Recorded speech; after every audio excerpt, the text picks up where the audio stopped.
We found you a match, Mr. Morrison, but just keep an open mind." The matchmaker's words echoed in Jake's head as he stood outside Riverside Café, watching couples through the window. He'd been rejected twice before. Apparently, single dads with 7-year-olds weren't exactly hot commodities in the dating world. But today, someone had said yes. He pushed through the door, scanning the tables. Then he saw her. She sat by the window in a wheelchair, back straight, coffee untouched, eyes that seemed to be calculating exactly how long it would take him to turn around and leave. Their gazes locked. "So," she said before he could speak, voice carrying across the quiet cafe, "are you going to sit down? Or are we doing this the honest way, where you just walk out now?" Jake Morrison had learned to read people in the 7 years since Ivy left. You had to, when you were raising a kid alone, and every babysitter, every teacher, every parent at the playground sized you up like a math problem that didn't add up. Single dad, plus no wedding ring, plus work boots covered in dust, equaled someone to pity or avoid. He'd gotten good at spotting the look, that slight tightening around the eyes, the way smiles became thinner, more careful. The woman at the table wasn't giving him that look. She was giving him something worse. Challenge. Like she'd already decided he'd fail and was just waiting for confirmation. Jake walked to the table, pulled out the chair and sat down. His hands were shaking slightly, so he tucked them under his thighs. "I'm Jake," he said, because apparently his brain had forgotten every other word in the English language. "Claire," she replied. Her voice was steady, controlled, the kind of voice that came from boardrooms, not coffee shops. "Claire Hartwell. And before you ask, yes, I knew what I was signing up for. The question is, did you?" He hadn't expected her to be so direct. Most first dates involved 20 minutes of small talk about weather and traffic before anyone said anything real. "The matchmaker mentioned you might be different," Jake said carefully. "She didn't say how different." Claire's lips curved, but it wasn't quite a smile. "That's one word for it. Paralyzed from the waist down since I was 8 years old is probably more accurate. Car accident. My parents didn't make it. I did, with a titanium rod in my spine and a lifetime supply of physical therapy." She lifted her coffee cup, took a sip, set it down with precise control. "There, now you know the tragic backstory. Your turn." Jake felt like he'd been punched. Not by the information itself, but by the way she delivered it, like she was ripping off a bandage before he could flinch. "My wife left when our son was 6 months old," he heard himself say. "Said she didn't sign up for a life of struggling to pay rent and eating pasta 4 nights a week. I was working 2 jobs, trying to keep us afloat, and she just walked out one morning, left a note on the kitchen counter next to the empty formula can." Something shifted in Claire's expression. The armor cracked, just slightly. "How old is your son now?" 7. Ethan. He draws pictures of families with 3 people holding hands. Jake's throat felt tight. "He doesn't remember her. Sometimes I think that's a mercy. Sometimes I think it's the saddest thing in the world." Claire was quiet for a moment, turning her coffee cup in slow circles on the table. When she looked up, her eyes were softer. "I grew up with my grandmother in a trailer park outside Eugene. She worked 3 jobs to keep us housed and fed, cleaned offices at night, did alterations during the day, took in ironing on weekends.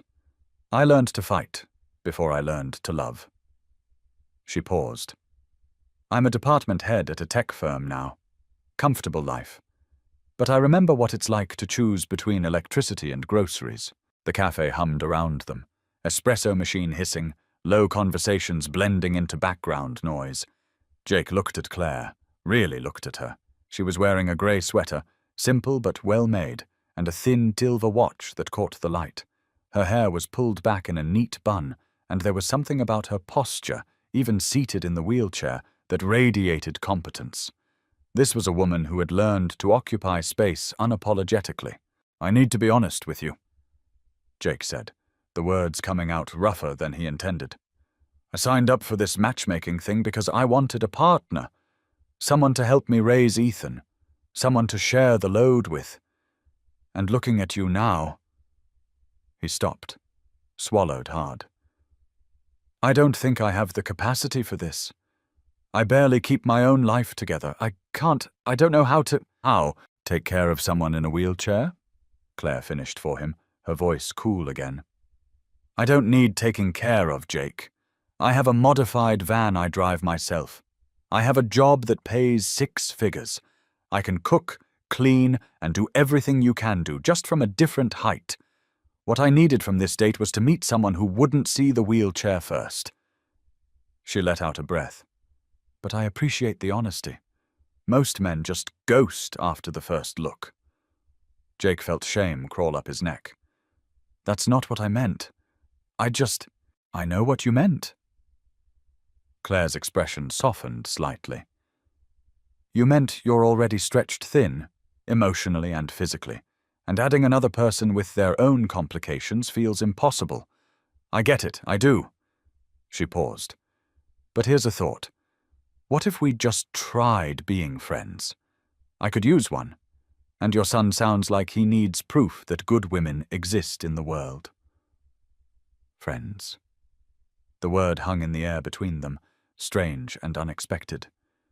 Jake thought about Ethan, about the questions he'd started asking lately. Why don't I have a mom? Why do other kids have 2 parents?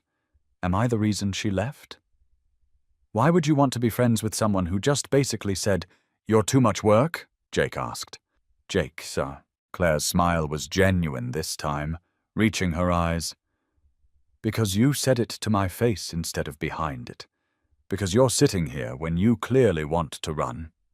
And because—" She hesitated, something vulnerable flickering across her features. "Because you remind me of someone. Someone who gave me something when I had nothing. And I think maybe I owe it forward." Jake didn't understand what she meant, but something in her tone made him not want to push. Instead, he found himself nodding. "Okay. Friends. But I'm terrible at texting and I work weird hours, and Ethan talks about dinosaurs approximately 70% of the time." "I like dinosaurs," Claire said. "And I work from home most days, so weird hours are fine. We'll figure it out as we go." They exchanged phone numbers. When Claire rolled toward the exit, Jake held the door open, and she gave him a look that said thank you, and don't make a habit of it in equal measure. He watched her navigate to a modified van in the parking lot, transferring from the wheelchair with practiced efficiency. The whole process took maybe 30 seconds, smooth and competent. As Jake drove home, he thought about the way Claire had looked at him. Not with pity, not with judgment, just seeing him. It had been a long time since anyone had really seen him. His phone buzzed at a red light, a text from an unknown number. "Thanks for not lying. Most men do. Claire." Jake stared at the message for a long moment, then typed back, "Thanks for giving me a chance I probably don't deserve." Her reply came instantly. "We'll see about that." The weeks that followed fell into an unexpected rhythm. Claire texted him book recommendations, leadership books, communication guides, things Jake would never have thought to read on his own. He started with one, struggling through the first chapter during his lunch breaks, and was surprised to find himself actually engaged. He'd text her his thoughts, usually something clumsy and half-formed, and she'd respond with encouragement or gentle challenges to his thinking. 3 weeks in, Claire suggested meeting at the park near Jake's apartment. "I want to meet Ethan," she'd said over the phone. "If we're going to be friends, I should know the most important person in your life." Ethan had been vibrating with excitement all morning. "Is she nice? Will she like my drawings? Can I show her my rock collection?" Jake had answered yes to all of it, while privately terrifying himself with all the ways this could go wrong. But when Claire rolled up to the park bench where they waited, Ethan's first question wasn't about the wheelchair. It was, Do you like Triceratops or Velociraptors better? Claire didn't miss a beat. Triceratops for defense, Velociraptors for strategy. What about you? T-Rex, Ethan announced, then launched into a 10-minute explanation of bite force ratios that he'd learned from a library book. Claire listened with genuine interest, asking questions that made Ethan's face light up. When he finally paused for breath, she pulled out her tablet and showed him a digital drawing program. I do design work sometimes, she explained. Want to try drawing a dinosaur on this? For the next hour, Jake watched his son and this woman he barely knew create increasingly elaborate digital dinosaur scenes. Claire taught Ethan about layers and color blending, her voice patient and warm. At one point, Ethan drew a picture of 3 figures, a tall one, a small one, and one in a wheelchair, all standing in front of a volcano. That's you, me, and Dad, Ethan explained to Claire. We're a team escaping the lava. Claire's eyes got shiny. She blinked rapidly and smiled at Ethan. Best team I've ever been on, kiddo. On the drive home, Ethan chattered non-stop about Miss Claire and how cool her drawing program was, and could they see her again soon. Please, Dad, please? Jake said yes, they could, and tried to ignore the warmth spreading through his chest. This was friendship, he reminded himself. Just friendship. Claire was helping him the way you'd help any friend. It didn't mean anything more. But 2 months later, when Jake mentioned he was considering taking evening classes to get his HVAC certification, Claire made an offer that stopped him cold. I'll watch Ethan, she said, like it was the simplest thing in the world. Tuesdays and Thursdays, right?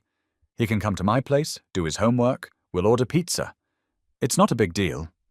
Claire, I can't ask you to. You're not asking. I'm offering. There's a difference. Her tone left no room for argument. Besides, Ethan and I are working on a dragon illustration series. We're only 3 dragons in. We need at least 12 for the full zodiac. Jake wanted to say no. His pride, the same pride that had kept him and Ethan afloat through the worst years, screamed at him to refuse. But another part of him, the part that was so bone-tired he sometimes fell asleep standing up in the shower, whispered, Let someone help you. Just this once. Okay, he said quietly. But I'm paying you. Try it and I'll have Ethan teach you about Ankylosaurus defense mechanisms firsthand. Claire shot back. Friends help friends, Jake. Get used to it. The classes were harder than Jake expected. He'd been out of school for 17 years, and sitting in a classroom full of younger students made him feel ancient. But every Tuesday and Thursday, he'd drop Ethan at Claire's apartment, a sleek place in the Pearl District that made Jake's 2-bedroom look like a closet, and spend 3 hours learning about refrigeration systems and electrical codes. Claire's apartment was minimalist and expensive in a way that made Jake uncomfortable. Clean lines, designer furniture, artwork that was probably worth more than his truck. But she never made him feel less than for noticing. Instead, she'd greet Ethan at the door with enthusiasm, asking about his day, already pulling up their latest dragon project on her massive monitor. One evening, Jake arrived early to pick up Ethan and found him asleep on Claire's couch, covered with a soft blanket, while Claire worked quietly at her desk. She had reading glasses on, her face illuminated by 3 monitors displaying spreadsheets and presentations that looked complicated enough to make Jake's head hurt. Sorry, Jake whispered. I can take him home. Claire looked up, pulled off her glasses. He conked out about 20 minutes ago, finished his math homework, ate his weight in pepperoni pizza, then just crashed. She smiled. He's a good kid, Jake. You're doing something right. Jake felt his throat tighten. Some days I'm not sure about that. Well, I am. Claire rolled closer to where he stood. He's kind. He's curious. He says please and thank you without being prompted. He talks about you like you hung the moon. Those things don't happen by accident. In the dim light of the apartment, with his son sleeping peacefully nearby, Jake let himself really look at Claire. She'd changed from her work blazer into a simple sweater, her hair down for once, falling past her shoulders. She looked softer like this. Younger, the perpetual guardedness in her eyes had eased. "Can I ask you something?" Jake said quietly. "Depends on the question." "Why are you doing this? Really doing this? You don't owe me anything. You barely know me." Claire was silent for a long moment, her fingers tracing the arm of her wheelchair. "When I was 10 years old, I saw a teenage boy sitting in a car outside the grocery store where my grandmother shopped. It was winter, freezing, and he was just sitting there, no coat, looking like he hadn't eaten in days." She paused. "I'd saved up $12 from helping my grandmother with her alteration work. I went into the store, bought sandwiches and a cheap scarf, and gave them to him. He looked at me like I'd handed him the world." Jake's heart started pounding. "Claire!" "I don't know what happened to that boy," she continued, not meeting his eyes. "I like to think he made it, that he found his way to something better." She finally looked at him. "You remind me that kindness matters, Jake, that sometimes the smallest gesture can save someone's life. I want to be that for Ethan, and maybe for you too." Jake's hand went unconsciously to his pocket, where he still carried, after all these years, a worn blue scarf, the one a little girl in a wheelchair had given him 20 years ago, when he was 15 and living in his mother's car, when he'd been so hungry and cold he'd seriously considered just not waking up the next morning. He'd never known her name, never saw her again after that day, but he'd kept the scarf, and when things got hard, when Ivy left, when the bills piled up, when Ethan cried and Jake didn't know how to fix it, he'd hold that scarf and remember, someone saw me, someone cared. "It was you," he whispered, pulling the scarf from his pocket with shaking hands. "Claire, it was you." She stared at the faded blue fabric, her eyes going wide. "Jake, her voice cracked. "I gave that to a boy named, I never knew his name. He was just a kid who looked lost and—" "Jacob Morrison," Jake said. "But I went by Jacob back then. Started using Jake after I aged out of foster care, after I decided to become someone different." The silence stretched between them, heavy with 20 years of not knowing, of parallel lives that had somehow circled back to each other. Claire reached out with trembling fingers and touched the scarf. "You kept it," she whispered. "It saved my life," Jake said simply. "I was planning to—" He stopped, glanced at sleeping Ethan. "I was in a dark place. And then this little girl, who had every reason to ignore the world's problems, gave me sandwiches and warmth and just saw me as human. After that, I couldn't give up." Claire's face crumpled. She covered her mouth with her hand, tears streaming down her cheeks. Jake knelt down, bringing himself to her eye level, and without thinking, reached out and took her hands. They were small and strong, and they gripped his like lifelines. "You saved me twice," he said, his own voice breaking. "Once when you gave me a reason to keep going, and now, by giving me a reason to be better." "Jake," she pulled one hand free, touched his face gently. "I didn't know. All this time, I didn't know." "How could you?" He smiled through the tears that were definitely not falling from his eyes. "But Claire, doesn't this feel like maybe we were supposed to find each other again? Like maybe the universe is less random than we think?" She laughed, a watery sound. "I don't believe in fate." "Neither do I," Jake admitted. "But I'm starting to believe in second chances." Something shifted between them in that moment, the careful boundary they'd maintained crumbling. This wasn't just friendship anymore. Maybe it never had been. Jake saw it in the way Claire was looking at him, like he was something precious and terrifying all at once. He felt it in his own chest, the way his heart seemed to beat differently when she was near, but neither of them said it out loud. Not that night. Instead, Jake gathered Ethan carefully, whispered thank you to Claire, and went home. He lay awake until 3 in the morning, holding that blue scarf, and wondering how you told someone that you were falling in love with them when you were still terrified they'd realize you weren't enough. The months blurred together after that. Spring turned to summer.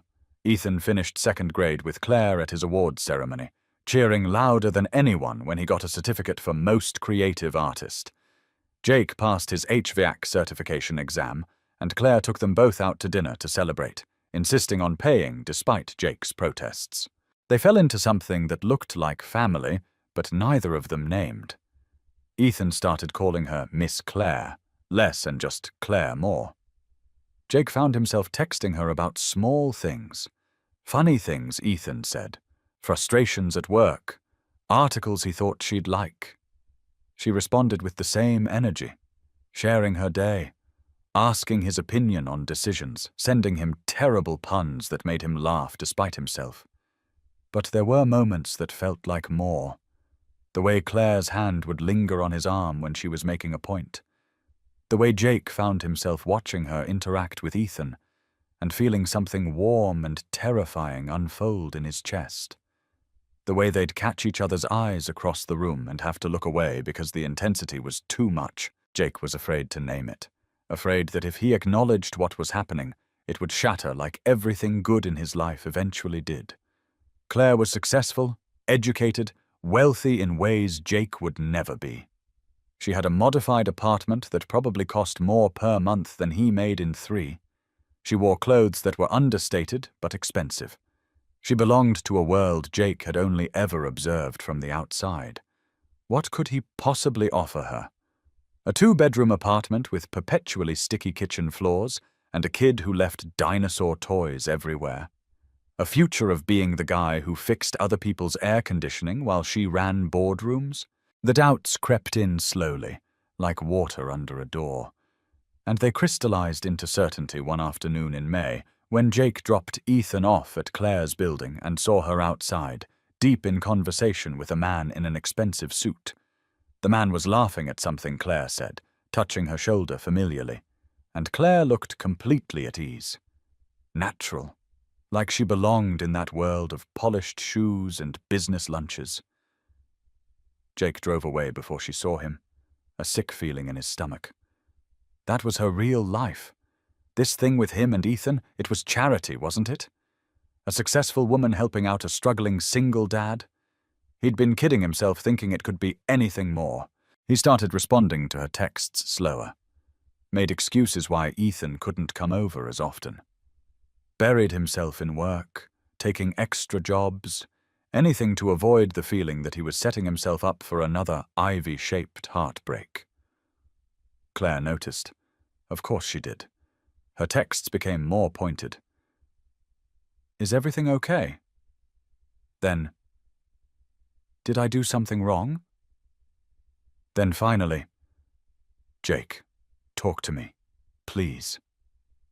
He didn't know how to explain that he hadn't done anything wrong. That the problem was him had always been him, that he was the guy women left, not the guy they chose. But then, on a Thursday evening in June, his phone lit up with a text that changed everything. Jake, can we talk tomorrow? There's something I need to tell you. Everything. He stared at that message for 3 hours, his mind racing through possibilities. She'd met someone. She was moving. She was done pretending to care about a mechanic and his kid. He finally typed back, okay. The next evening, Claire texted him an address. Not her apartment. An office building downtown. 42 stories of glass and steel with a logo Jake vaguely recognized. TechRise Solutions. He'd seen their ads, knew they did something with software and data security, knew they were one of Portland's major success stories. The lobby was all marble and modern art. Jake felt grotesquely out of place in his work jeans and flannel. The receptionist, a polished woman with a headset, smiled at him. Mr. Morrison, Ms. Hartwell is expecting you. Top floor. Ms. Hartwell. Something about the formal name made Jake's stomach drop. The elevator ride to floor 42 felt like ascending to another planet. When the doors opened, he stepped into a space that was more art gallery than office. Floor-to-ceiling windows overlooking Portland's skyline, minimalist furniture, and at the far end, through glass walls, an enormous corner office. Claire sat inside, backlit by the sunset.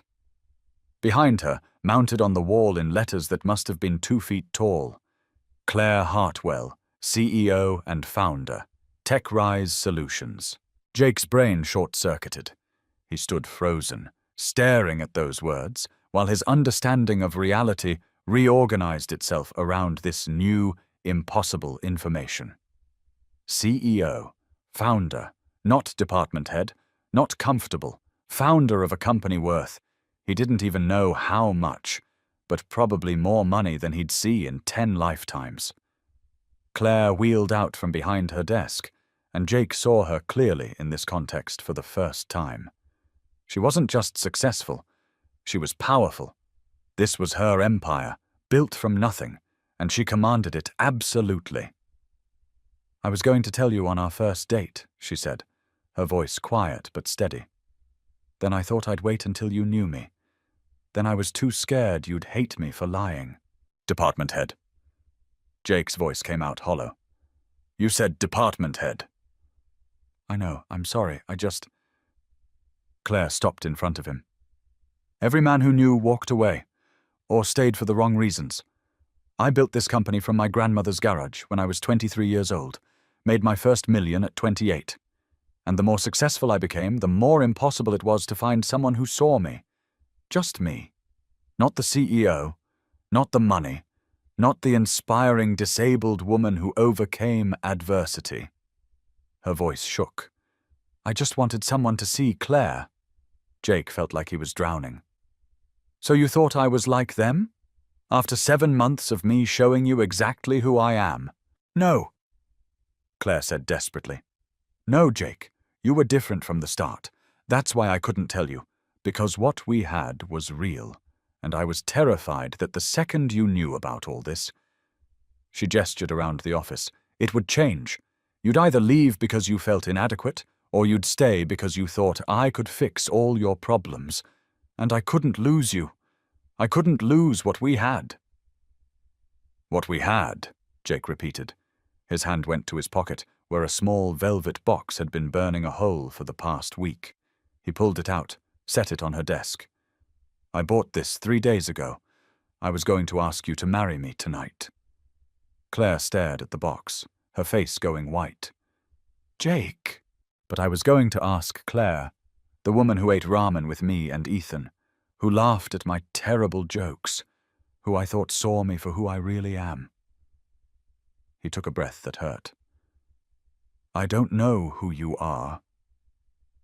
"Yes, you do," Claire said fiercely. "Everything between us was real. The friendship, the dinners, the time with Ethan. All of it was real. This—" She gestured at the office. "This is just what I do. It's not who I am." "Isn't it?" Jake's voice cracked. "You run a multi-million-dollar company. You make decisions that affect hundreds of people. You live in a world I can't even begin to understand. And you lied to me. For 7 months, you lied." "I didn't lie. I just didn't tell you everything." "That's the same thing!" Jake's hands were shaking.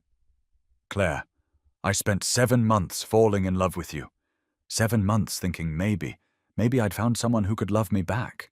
Someone who didn't see me as too broken, too poor, too much of a disaster. And the whole time, you were—" He gestured helplessly. "You were this. And I'm just a guy who fixes air conditioners." "Stop it!" Claire's voice was sharp. "Don't do that. Don't diminish yourself to make this easier." "Easier?" Jake laughed bitterly. "Nothing about this is easy. You want to know what's hard? Walking into this building and realizing that every insecurity I've ever had about not being enough is completely justified. You want to know what's impossible? Imagining a future where I'm not just the charity case you helped out of the goodness of your heart. That's not fair. Isn't it?" Jake met her eyes. Be honest with me now, Claire, because you owe me that much. Was this charity? Was I your project? The poor single dad who needed saving? Claire's face crumpled. How can you ask me that? After everything— Because I need to know! Jake's voice rose. I need to know if any of it was real. If you felt what I felt. Or if I was just— His voice broke. If I was just another person you saved. The silence that fell between them was deafening. Through the windows, Portland stretched out below them, tiny lights beginning to flicker on as dusk deepened. Jake thought about leaving, about walking out and never looking back, protecting what was left of his pride. But then Claire spoke, her voice barely above a whisper. Do you remember what you said to me that first day at the cafe? You said you didn't have the capacity for me, that you were already stretched too thin. She looked up, tears streaming down her face. I stayed because, for the first time in my entire life, someone needed me. Not my money, not my company, not my inspiring story, just me. Ethan needed someone to teach him fractions and draw dragons with him. You needed someone to believe you could be more than you thought you were. And I needed— Her voice broke. God, Jake. I needed to feel useful in a way that mattered, not as a CEO, not as a success story, just as Claire. Jake's anger cracked, because he heard the truth in her words, saw it in her face. This was the same woman who'd given a starving teenager a scarf 20 years ago, who'd spent countless evenings helping his son with homework, who'd believed in him when he didn't believe in himself. I love you, Claire said desperately. I love the way you cut Ethan's sandwiches into dinosaur shapes because he eats better that way. I love that you cry at Pixar movies and pretend it's just allergies. I love that you're terrified of failing but you keep trying anyway. I love you, Jake Morrison. Not the man you think you should be. The man you are. Jake's chest felt like it was caving in. But you lied to me. I know, and I'm sorry. I'm so sorry. Claire reached for his hand, and Jake let her take it, even though everything in him was screaming to run. I was wrong. I should have trusted you with the truth. I should have believed that you'd see past the money and the title. But I was scared. And I let that fear hurt you.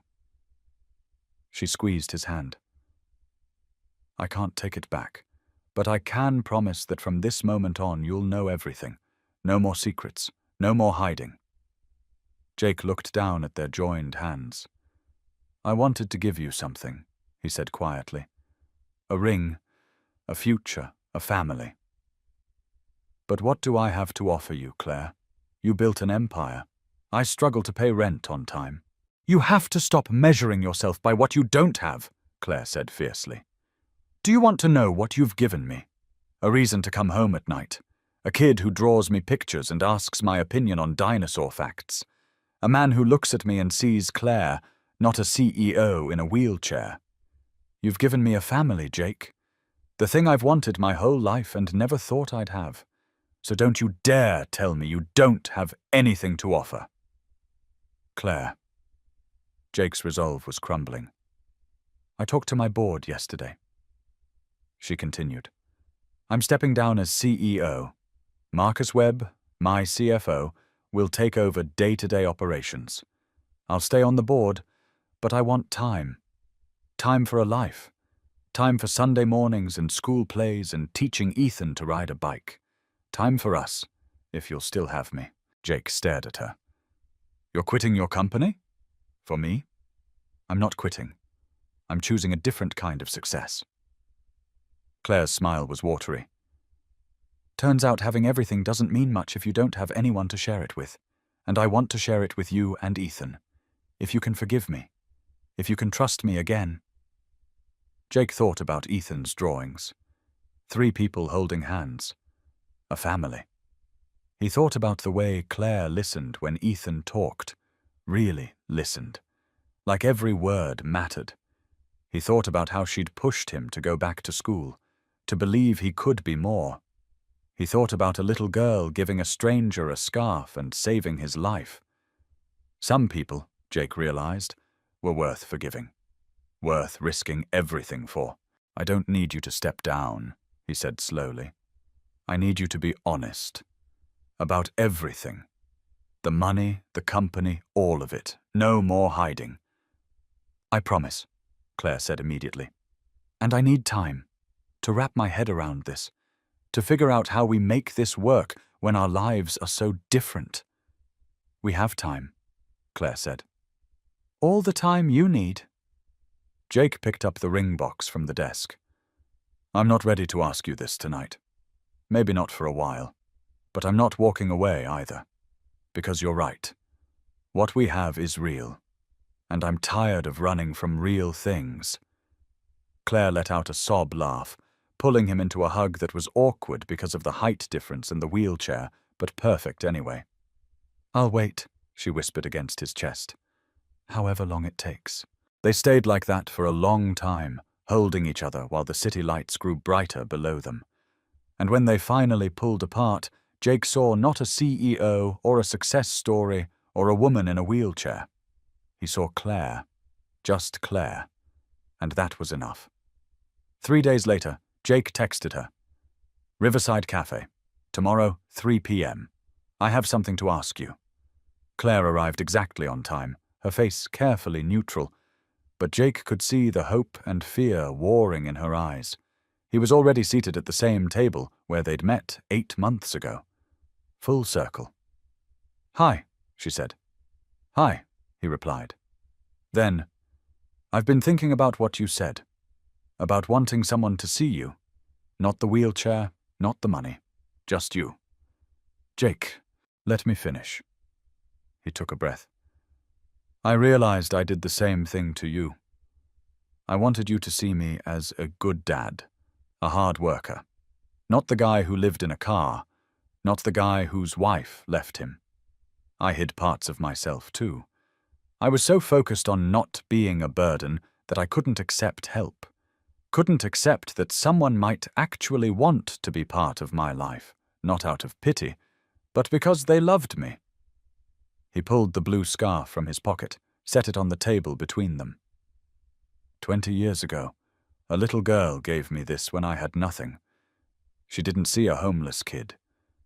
She saw someone cold who needed warmth. You saved me twice, Claire. Once with a scarf, once with a chance to be better." Claire's eyes filled with tears. "I don't have a company," Jake continued.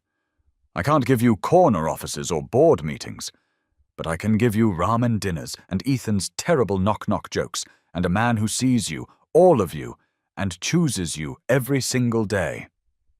He slid out of his chair, knelt down beside her wheelchair, bringing himself to her eye level. From his pocket, he pulled out the ring box. "Claire Hartwell, I'm a mechanic with a second-hand truck and a kid who thinks mac and cheese is gourmet cooking, but I'm also the man who loves you, not despite who you are, but because of all of it. The CEO, the survivor, the woman who draws dragons with my son and believes in me when I don't believe in myself. Will you marry me?" Claire was crying openly now, not bothering to wipe the tears away. "Only if you promise never to fix my wheelchair," she said, her voice shaking with laughter. "I pay good money for professional maintenance." "Deal," Jake said, grinning. "Then yes, yes, yes, yes." He slipped the ring on her finger, a simple band with a small diamond, all he could afford, but Claire looked at it like it was made of stars. They kissed there in the cafe, while the same barista who'd watched their first awkward meeting 8 months ago smiled and quietly started a slow clap that spread through the whole room. When they pulled apart, Jake heard a familiar voice shriek, "She said yes!" He turned to see Ethan running from the back of the cafe, where Jake had stashed him with a hot chocolate and strict instructions to stay hidden. The boy launched himself at both of them, wrapping his arms around Jake and Claire in a tangle of pure joy. "Does this mean I get a mom now?" Ethan asked, his face pressed against Claire's shoulder. Claire pulled back to look at him, her hand cupping his cheek. If you'll have me, kiddo. Best day ever, Ethan announced to the entire cafe, which earned them another round of applause. Jake watched his son and the woman he loved, their heads bent together as Ethan immediately started planning what kind of cake they'd have at the wedding. It has to have dinosaurs, Claire. It has to. Something tight and painful in Jake's chest finally loosened. This was what family looked like. Not perfect, not conventional, but real and chosen and fought for. Claire caught his eye over Ethan's head, and her smile was radiant. "Take us home?" she asked. "Yeah," Jake said, his voice rough with emotion. "Let's go home." 6 months later, on a crisp October afternoon, they gathered in the same park where Claire had first met Ethan. The ceremony was small, just a handful of people who mattered. Mrs. Laura from Jake's apartment building, who'd predicted this outcome from the start. A few of Jake's co-workers. Marcus Webb from TechRise, who'd become an unexpected friend. Claire's grandmother, who'd made the trip from Eugene and cried through the entire ceremony. Claire wore a simple cream dress and navigated the grass path in her wheelchair without hesitation. Ethan walked beside her as ring-bearer, wearing a suit he'd picked out himself and a tie covered in tiny T-Rexes that Claire had special ordered. When they reached the flower-covered arch where Jake waited, Ethan handed over the rings with exaggerated care, then stage-whispered loud enough for everyone to hear, "Don't mess this up, Dad." The laughter that rippled through the small gathering was warm and genuine. Jake took Claire's hands in his, and for a moment he couldn't speak. She looked so beautiful it hurt, but more than that, she looked happy. Truly, deeply happy. The officiant cleared her throat gently, and Jake found his voice. "Claire," he began, abandoning the vows he'd written and rewritten a dozen times. "I spent a long time thinking I knew what I needed. I thought I needed someone to help me, someone to share the burden. But you taught me that love isn't about carrying each other's weight. It's about being strong enough to be weak together. It's about seeing each other completely and choosing each other anyway." Claire's thumb traced circles on the back of his hand, a gesture so familiar now it felt like breathing. "You saw me when I was invisible," Jake continued. 20 years ago and 8 months ago. You saw me, and you decided I was worth saving. But the truth is we saved each other. And I promise to keep seeing you, every day, in every way, for the rest of my life." Claire was crying, but she was smiling too.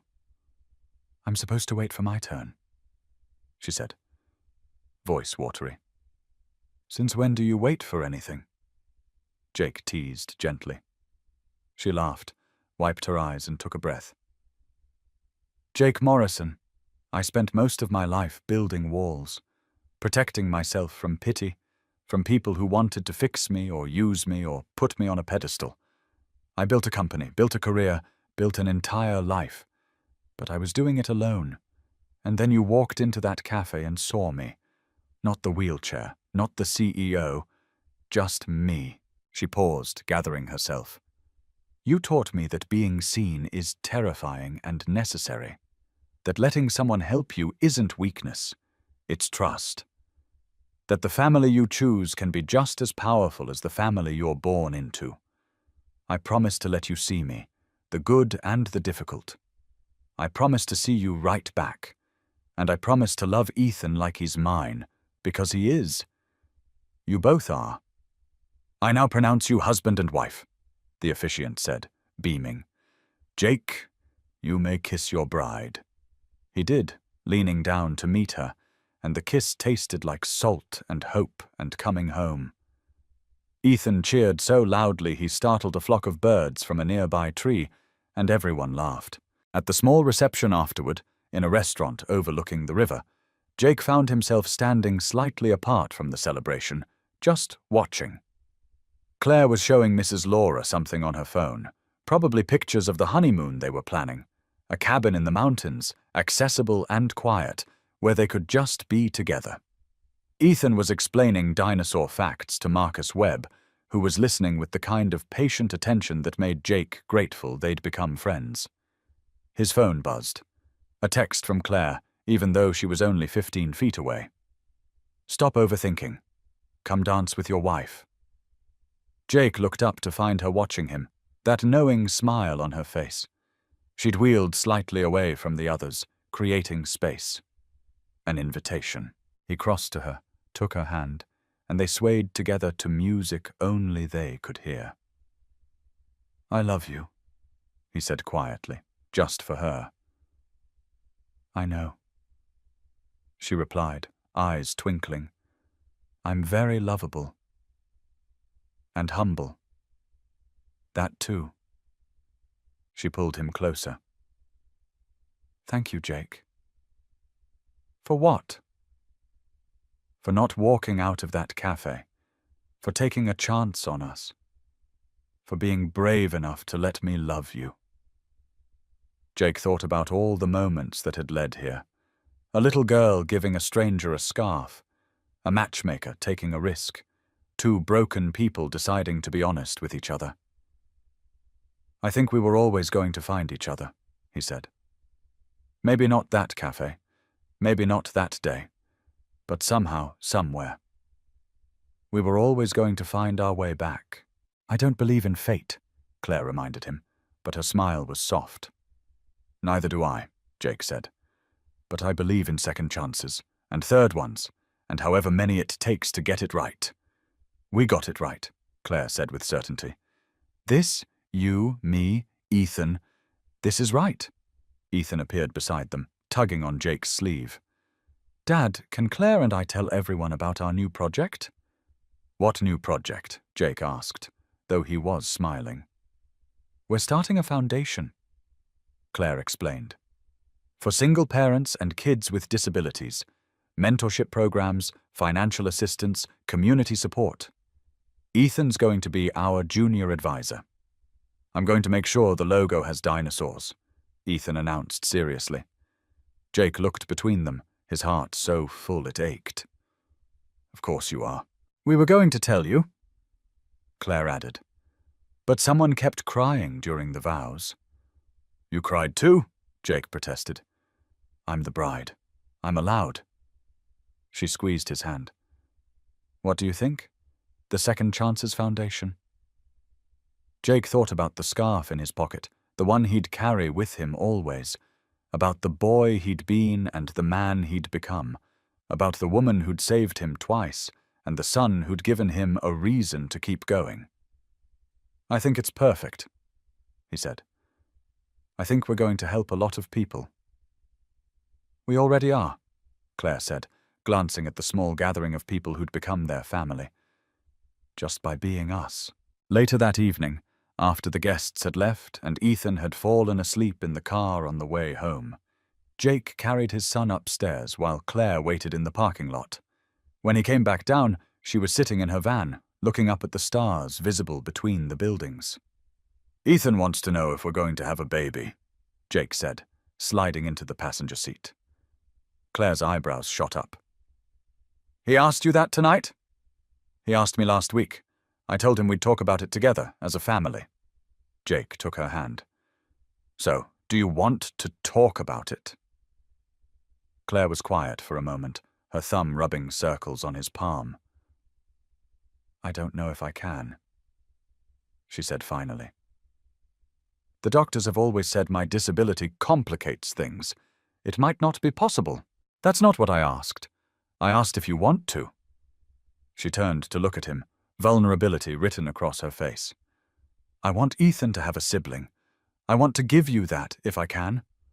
But Jake, if I can't, then we have Ethan, and we have each other, and that's more than enough," Jake said firmly.